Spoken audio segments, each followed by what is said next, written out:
Good morning student. आज मैं cost account में जो आपको चैप्टर स्टार्ट करा रही हूँ ना, वो जो करा रही हूँ reconciliation of cost and financial statement.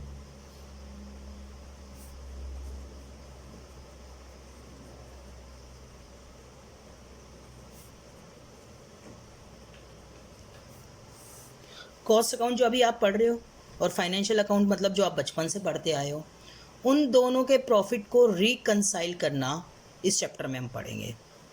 जो बचपन से पढ़ते आए हो फाइनेंशियल अकाउंट है, और जो अभी आप ब्रांच पढ़ रहे हो कॉस्ट, वो कॉस्ट अकाउंट है। इनके प्रॉफिट को हम रिकंसाइल करेंगे इस चैप्टर में।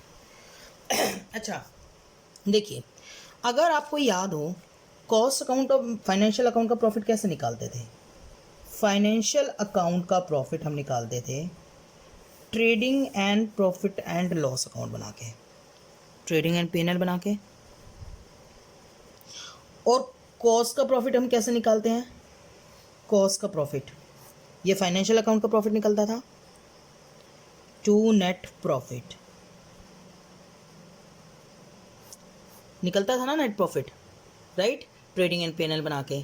और कॉस्ट का प्रॉफिट कैसे निकालते हैं।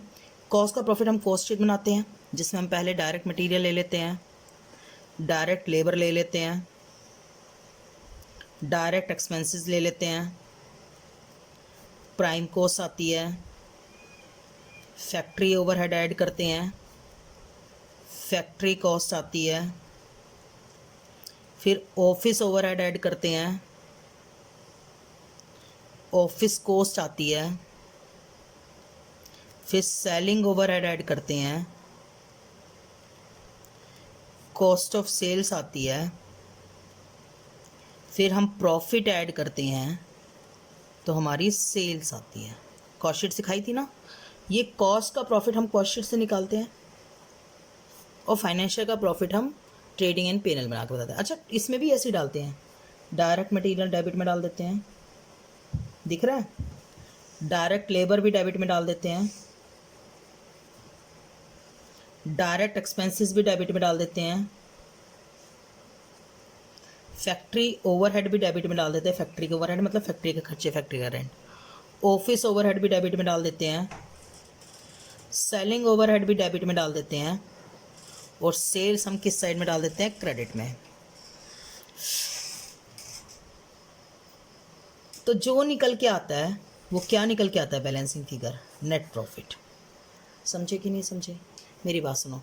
यहाँ भी डायरेक्ट मटेरियल, यहाँ भी डायरेक्ट मटेरियल, यहाँ भी डायरेक्ट लेबर, यहाँ भी डायरेक्ट लेबर, यहाँ भी डायरेक्ट एक्सपेंसेस, यहाँ भी डायरेक्ट एक्सपेंसेस, है ना। यहाँ भी फैक्ट्री ओवरहेड, डेबिट में factory overhead, office overhead, debit में ऑफिस ओवरहेड, ओ मतलब office overhead, selling overhead, debit में सेलिंग ओवरहेड, है ना। तो सेल्स सेल्स और नेट प्रॉफिट और नेट प्रॉफिट। तो यानी इन दोनों का प्रॉफिट क्या आना चाहिए, सेम आना चाहिए। पर कभी कभी सेम नहीं आता। उस प्रॉफिट को हम सेम करने के लिए एक रिकंसिलेशन स्टेटमेंट बनाते हैं, जैसे 12th में 11th में नहीं बनाते थे बैंक रिकंसिलेशन स्टेटमेंट, उसमें कैश बुक और पासबुक को रिकंसाइल करते थे। यहाँ पर कॉस्टिंग और फाइनेंशियल के प्रॉफिट को रिकंसाइल करते हैं। समझो मेरी बात, समझो। Financial profit is calculated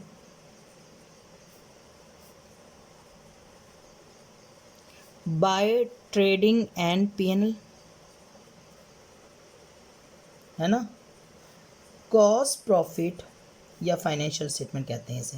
trading and PNL कहना भी इतना सही नहीं होता, क्योंकि अगर कंपनी होती है तो ट्रेडिंग एंड पीएनएल नहीं बनता, स्टेटमेंट ऑफ पीएनएल बनती है, तो फाइनेंशियल स्टेटमेंट बोल सकते हैं।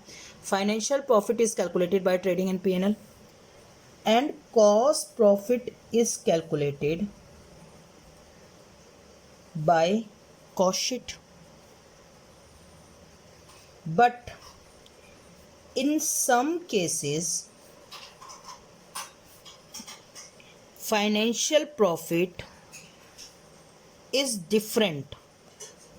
कुछ केसेस में डिफरेंट होता है from cost profit. Financial profit cost profit से क्या होता है, डिफरेंट होता है ना। तो उस प्रॉफिट को, to reconcile such profit, we prepare reconciliation statement। उस प्रॉफिट को रिकंसाइल करने के लिए हम कौन सी स्टेटमेंट बनाते हैं, रिकंसिलेशन स्टेटमेंट। बंदी हाँ, तो मैं क्या कह रही थी बच्चों, मैं ये कह रही थी कि हम जो रिकंसाइल करते हैं ना कॉस्टिंग और फाइनेंशियल के प्रॉफिट को, उसके लिए हम क्या बनाते हैं, रिकंसलेशन स्टेटमेंट। अब कैसे बनाते हैं और क्यों बनाते हैं, देखो इसके पीछे ना पूरा कॉन्सेप्ट है। एक एक करके मैं एक एक पॉइंट को डिस्कस करूंगी, आप है ना प्लीज़ उसको समझते चलना, राइट। अगर आपने थ्योरी समझ ली ना तो आपको प्रैक्टिकल बहुत आसानी से समझ में आएगा, आपको कोई दिक्कत नहीं रहेगी। देखो मेरी बात सुनो, कुछ खर्चे ऐसे होते हैं जो सिर्फ हम फाइनेंशियल में डालते हैं। Some expenditures are debited in financial only. अब ये खर्चे कौन कौन से होते हैं, ये खर्चे होते हैं देखो जो फाइनेंशियल में डलते हैं। ये पीएनएल अकाउंट है, this is PNL account, PNL account है ना, ये खर्चे उसी में डलते हैं, सिर्फ फाइनेंशियल में, कॉस्ट में नहीं डलते। समझ में आ रही है ना बात, ये खर्चे सिर्फ फाइनेंशियल में डलते हैं, पीएनएल में। ये खर्चे कौन से होते हैं, एबनॉर्मल एक्सपेंस, जैसे loss by fire, loss by theft, expenses on transfer of company office,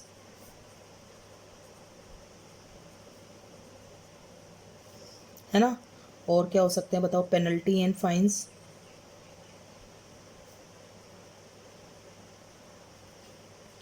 appropriation and reserves, जैसे propose dividend, transfer to reserve,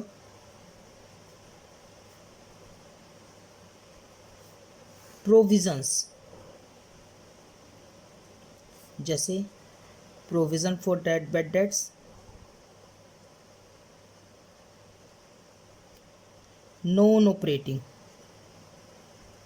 मतलब जो बिजनेस से रिलेटेड नहीं होते, जैसे loss on sale of assets,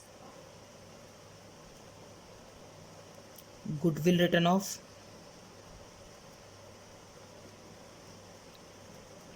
miscellaneous expenses written of.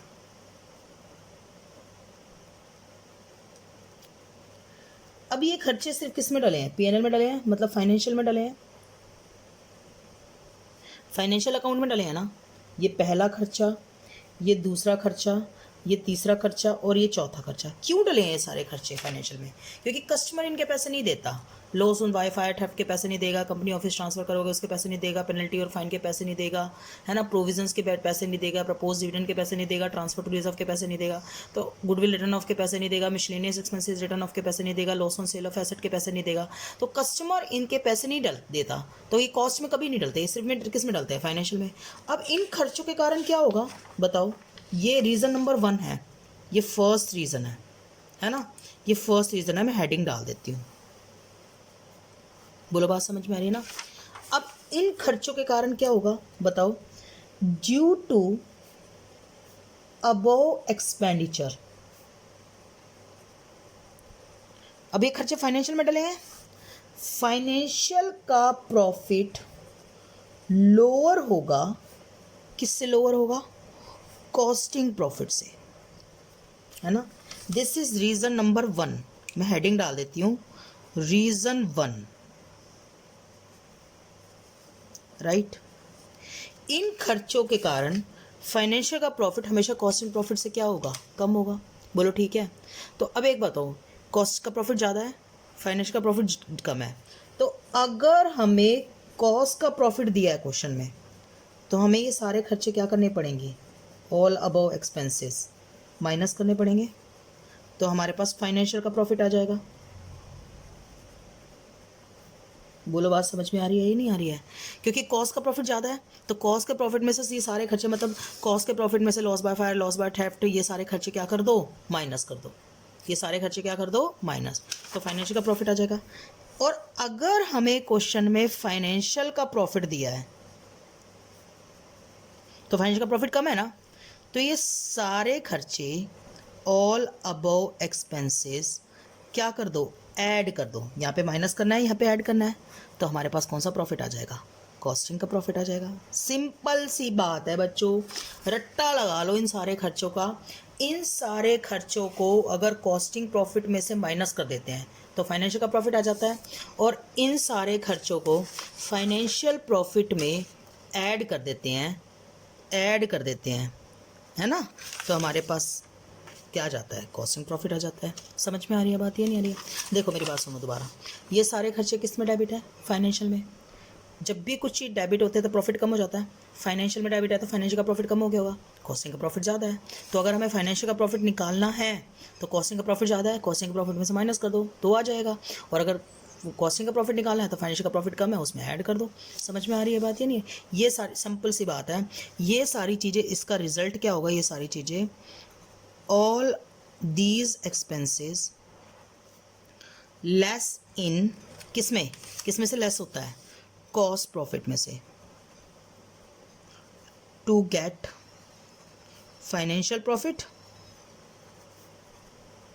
या फिर all these expenses add in financial profit to get costing profit. इन सारे खर्चों को, समझ में आ रही है बात या नहीं आ रही है? ओके, ये हमारा रीज़न नंबर 1। अब आप कहोगे मैम रीज़न नंबर 2 बताइए। रीज़न नंबर 2 सुन लीजिए। रीज़न नंबर 2 क्या होगा, रीज़न नंबर 2 सुनिए।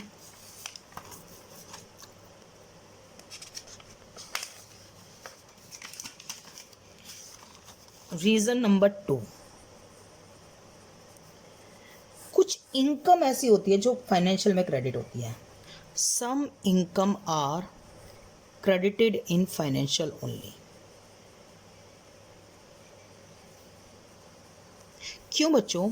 इन इनकम से कस्टमर को कोई मतलब नहीं होता। जैसे पीएनएल अकाउंट है, दिस इज पीएनएल, पीएनएल मतलब फाइनेंशियल। ये इनकम सिर्फ पीएनएल में आएगी। कौन कौन सी? By profit on sale of assets, customer को इससे कोई मतलब नहीं होता। बिल्डिंग प्रॉफिट पे बेची या लॉस पे बेची, बिल्डिंग को उस कस्टमर को कोई मतलब नहीं होता। Dividend receive, interest receive, transfer fees receive, shares को ट्रांसफ़र करने के लिए जो फीस मिलती है ट्रांसफ़र फीस कहलाती है।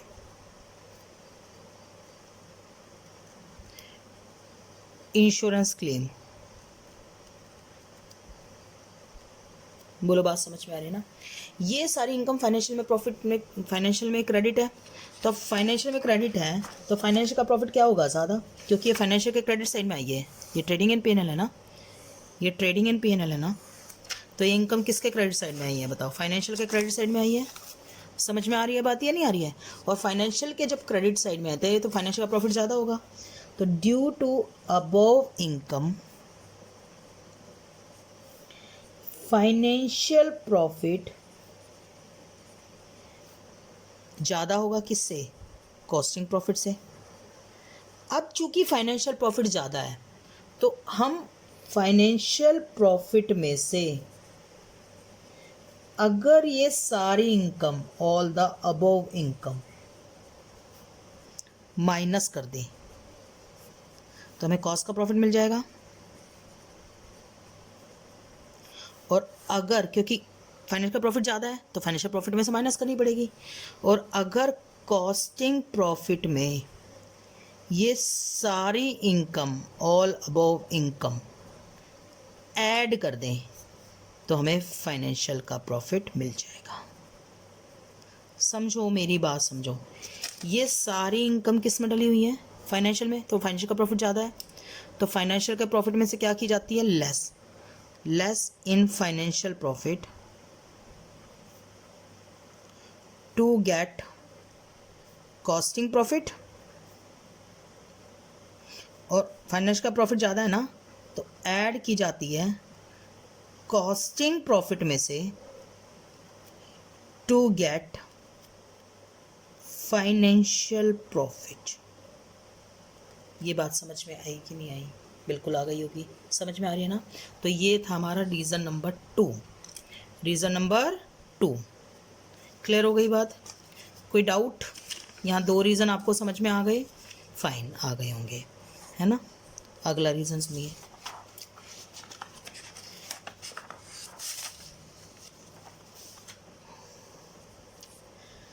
some expenses are debited, some expenses are debited in costing only. कुछ खर्चे हम कॉस्ट में डालते हैं क्योंकि वो पैसे कस्टमर से लेते हैं, है ना। वो खर्चे कौन कौन से होते हैं? These expense are given below. देखो मेरी बात सुनो, depreciation on assets whose book value is nil और नेग्लिजिबल। समझो मेरी बात, समझो प्लीज़ मेरी बात समझो। मैंने ये कहा एक एसेट खरीदी थी 10,000 की, 1,000 रुपये डेप्रीशिएशन लगा रही हूँ, मैंने 10 साल तक डेप्रीशिएशन लगाया 1,000 करके, बुक वैल्यू क्या हो गई? नील। फाइनेंशियल वाले उसके बाद डेप्रीशिएशन लगाना बंद कर देंगे, पर कॉस्ट वाले तो कस्टमर से पैसा लेना है।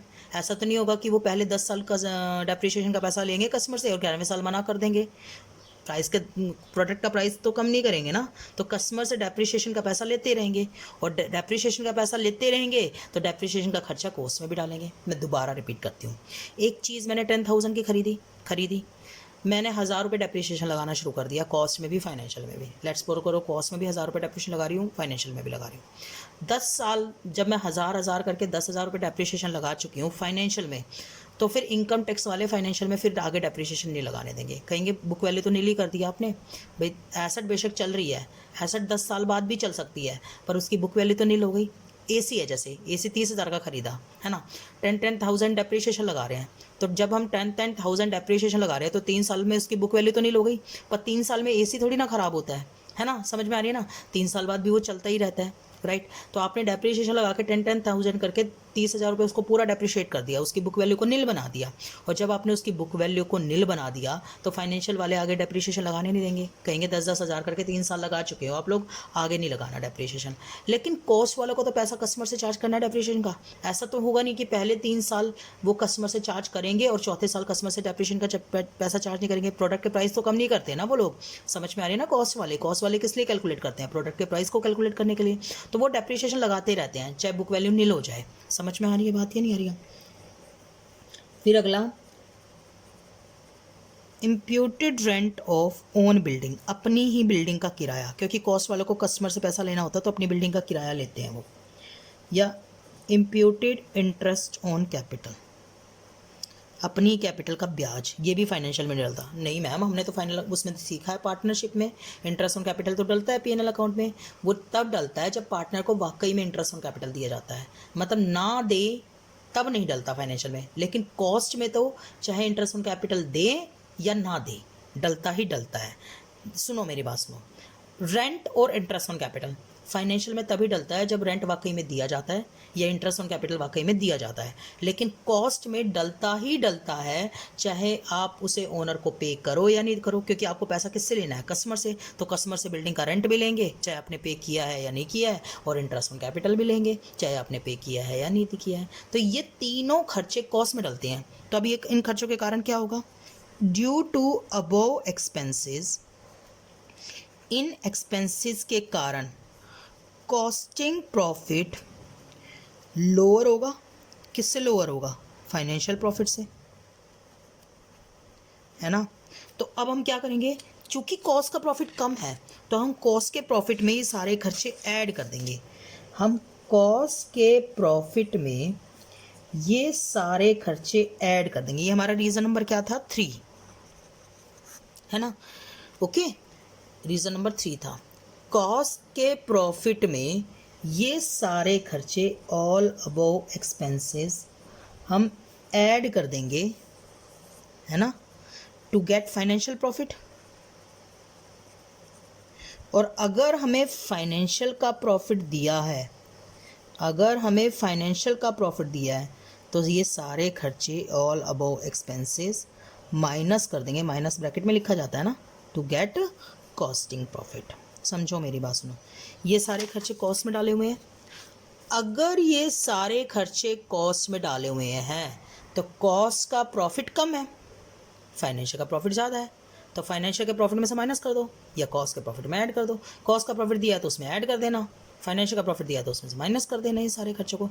ए बी सी 3 खर्चे हैं, कॉस्ट का प्रॉफिट दिया है तो इन तीनों खर्चों को ऐड कर देना, और फाइनेंस का प्रॉफिट दिया है तो इन तीनों खर्चों को माइनस कर देना। समझ में आ रही है बात या नहीं आ रही है? तो this is your reason number 3। Now reason number 4। 4 कौन सा रीजन है? Actual versus absorption.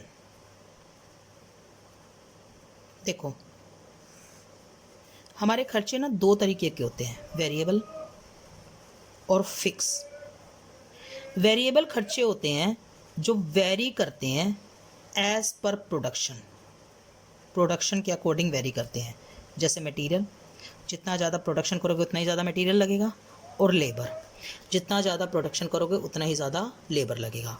और फिक्स खर्चे वो होते हैं जो फिक्स रहते हैं, फिक्स रहते हैं इररिस्पेक्टिव ऑफ, दोबारा लिख देती हूँ, फिक्स रहते हैं irrespective of level of production, production के लेवल के अकॉर्डिंग भी। जैसे रेंट, आप कितना भी माल बनाओ आपका रेंट क्या जाएगा? सेम जाएगा। समझ में आ रही है बात या नहीं आ रही है? तो आपके 2 तरीके के खर्चे हो गए, क्या? वेरिएबल और फिक्स। ये बात समझ में आई? मैं आपको दोबारा बताती हूँ, प्लीज़ मेरी बात सुनिए। 2 टाइप के खर्चे होते हैं, एक वेरिएबल और एक फिक्स। वेरिएबल खर्चे वो खर्चे होते हैं जितना ज़्यादा प्रोडक्शन करोगे उतना ज़्यादा लगेगा, जैसे मटेरियल, जैसे कि लेबर, जैसे कि पावर। जितना ज़्यादा प्रोडक्शन करोगे उतना ज़्यादा मटेरियल लगेगा, उतना ज़्यादा लेबर लगेगा, उतनी ज़्यादा मशीनें चलेंगी, और मशीनें चलेंगी तो पावर यूज़ होगी। और फिक्स खर्चे वो होते हैं जैसे जो फिक्स रहते हैं, आप प्रोडक्शन जितना भी करो, जैसे रेंट और जैसे कि इलेक्ट्रिसिटी, बल्ब फैन में यूज़ होती है। आप प्रोडक्शन कर रहे हो या ना करो, बल्ब फैन तो चलते ही रहेंगे। समझ में आ रही है ना मेरी बात? अब सुनना, पहले मैं वेरिएबल की बात कर रही हूँ और फिक्स में फिर मैं फिक्स की बात करूँगी। पहले वेरिएबल एक्सपेंस की बात करते हैं, पेज नंबर 9। फाइनेंशियल में भी एक्चुअल डलते हैं, फाइनेंशियल में ये एक्चुअल डलते हैं, और कॉस्ट में भी ये एक्चुअल डलते हैं, तो कोई डिफरेंस नहीं होगा। लेकिन जो फिक्स खर्चे होते हैं ना, फिक्स एक्सपेंसेस, ये फाइनेंशियल में डलते हैं एक्चुअल जितने गए हैं, और कॉस्ट में डलते हैं एब्जॉर्ब्ड या फिर एस्टिमेटेड कह लो। अब एब्जॉर्ब्ड और एस्टिमेटेड का मतलब क्या होता है? समझो मेरी बात समझो। मैंने सोचा था रेंट जाएगा 1 लाख रुपए, और मैंने सोचा था यूनिट प्रोड्यूस होगी 10,000, है ना, और एक्चुअल यूनिट प्रोड्यूस हुई 8,000। अब आंसर देखना मैंने क्या होगा। इसमें मैं रिकवरी रेट निकालूंगी। रिकवरी रेट कितना सोचा था? 1 लाख रेंट जाएगा। कितनी यूनिट प्रोड्यूस होगी? 10,000। 1 यूनिट का कितना रेंट जाएगा? 10 रुपये।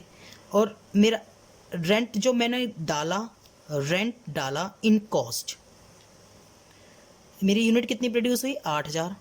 1 यूनिट पे कितना रेंट जाना है? 10, तो 80,000। समझो मेरी बात समझो। और जबकि कॉस्ट में तो एक्चुअल रेंट ही गया होगा।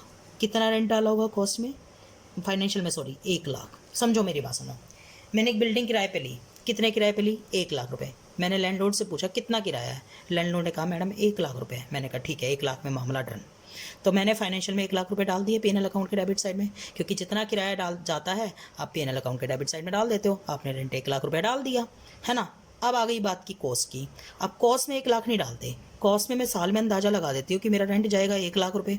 मैं यूनिट बनाऊंगी 10,000, तो मेरा 1 यूनिट का कितना रेंट जाएगा? 10 रुपये। भाई 1 लाख को 10,000 से क्या करोगे? डिवाइड, तो 10 रुपये। लेकिन मेरी यूनिट बनी कितनी? 8,000। तो 8,000 पे 10 रुपये के हिसाब से कितना रेंट डल पाया? 80,000। जबकि रेंट गया कितना था? 1 लाख। तो जब फाइनेंशियल में 1 लाख डाला, कॉस्ट में 80,000 डाला, तो प्रॉफिट में तो डिफरेंस आएगा ही आएगा। और वहीं पर अगर मेरी यूनिट 12,000 बनी होती तो 12,000 में 10, यानी कि 1,20,000 डल गया होता मेरा। समझो, कॉस्ट में आपके एब्जॉर्ब्ड खर्चे डलते हैं, जबकि फाइनेंशियल में आपके एक्चुअल खर्चे डलते हैं। ये जब हम क्वेश्चंस करेंगे ना इसके बेसिस पे, तब आपको अच्छे से समझ में आ जाएगा। अभी फिलहाल इतना ही रट लो कि वेरिएबल जो है फाइनेंशियल में भी एक्चुअल डलते हैं, कॉस्ट में भी एक्चुअल डलते हैं, और जबकि फाइनेंशियल में भी एक्चुअल डलते हैं और कॉस्ट में भी एक्चुअल डलते हैं, जितना एक्चुअली खर्च हुए। और जबकि जो फिक्स हैं फाइनेंशियल में एक्चुअल डालते हैं और कॉस्ट में एब्जॉर्ब डालते हैं। और एब्जॉर्ब कैसे निकालते हैं? एस्टिमेटेड प्रोडक्शन को एस्टिमेटेड यूनिट से डिवाइड करने के बाद। समझ में आ रही है ना? तो this is your reason number 4। Madam और भी रीजन है, एक आखिरी रीजन हो रहा है, रीजन नंबर 5। रीजन नंबर 5 समझ गए? कॉस्ट और फाइनेंशियल। आपको पता है स्टॉक 3 टाइप का होता है। कौन कौन सा? Raw material, work in progress और फिनिश गुड्स। अगर आपने फीफो लीफो किया हो तो कॉस्ट में जो स्टॉक की वैल्यूएशन होती है ना, वो फीफो से होती है, लीफो से होती है, ये वेटेड एवरेज से की होती है। फीफो लीफो का मतलब नहीं पता तो मैंने इसकी वीडियो डाल रखी है ना? और फाइनेंशियल में जो स्टॉक की वैल्यूएशन होती है ना, वो होती है कॉस्ट प्राइस और market price, whichever is lower, which ever is lower. समझो मेरी बात, समझो। यहाँ पर फीफो लीफो लगाया जाता है कॉस्ट में, और फाइनेंशियल में लगाया जाता है कॉस्ट प्राइस और market price, whichever is lower. Clear हो गई ना मेरी बात? मतलब अगर 1 लाख का आया और मार्केट में 80 का आ रहा है तो 1 और 80 में से कौन सा कम हो गया? 80। वर्क इन प्रोग्रेस मतलब शर्टें कट गई हैं, सिलनी बाकी हैं। ये वैल्यू किया जाता है at factory cost, valued at factory cost. और इसमें सेम यही कॉस्ट प्राइस और market price, whichever is lower, right. और फिनिश गुड्स मतलब शर्टें तैयार हो गई हैं। आपको याद है कॉस्ट शीट में, कॉस्ट शीट में वर्क इन प्रोग्रेस एडजस्ट किया था फैक्ट्री कॉस्ट के बाद, तो फैक्ट्री कॉस्ट पे वैल्यू किया जाता है। और फिनिश गुड्स एडजस्ट की जाती थी ऑफिस कॉस्ट के बाद, तो वैल्यूड किया जाता है कॉस्ट ऑफ प्रोडक्शन या फिर ऑफिस कॉस्ट। लेकिन यहाँ पर फिनिश गुड्स वैल्यू की जाती है कॉस्ट प्राइस और market price, whichever is lower. बचपन से पढ़ते आए हो तो ट्रेडिंग एंड P&L में विच एवर इज लोअर डाला जाता है। तो जब इनकी स्टॉक की वैल्यूएशन में अंतर होगा, एक में स्टॉक 80,000 वैल्यू किया गया, एक में 1 लाख वैल्यू किया गया, तो प्रॉफिट में तो डिफरेंस आएगा ही आएगा। क्यों आएगा प्रॉफिट में डिफरेंस? क्योंकि ओपनिंग स्टॉक हमेशा डेबिट साइड में आता है, चाहे वो रॉ मटेरियल का हो, चाहे वो वर्क इन प्रोग्रेस का हो, चाहे वो फिनिश गुड्स का हो, तो वो खर्चा होता है। और क्लोजिंग स्टॉक हमेशा क्रेडिट साइड में आता है, तो वो इनकम होती है। तो अब खर्चे और इनकम की वैल्यू में डिफरेंस है तो प्रॉफिट में तो डिफरेंस आएगा ही आएगा। ये 5 रीज़न है कॉस्ट और फाइनेंशियल के प्रॉफिट में डिफरेंस होने के कारण। प्लीज़ आप इसके स्क्रीनशॉट ले लीजिए, नहीं तो आपको फिर ये 5 रीज़न समझ में नहीं आएंगे, राइट। तो ये आपके स्क्रीनशॉट आपके, आज मैंने काफ़ी सारा करा दिया। इवन इसमें से तो 15 नंबर की थ्योरी भी ज़रूर आती है, 10 से लेके 15 नंबर की। तो आज की जो थ्योरी है दैट इज़ बहुत इम्पॉर्टेंट थ्योरी है ये वाली, राइट। तो आप इसको अच्छे से करिएगा, ठीक है। तो आप लीजिए स्क्रीनशॉट लीजिए। This is page number 1,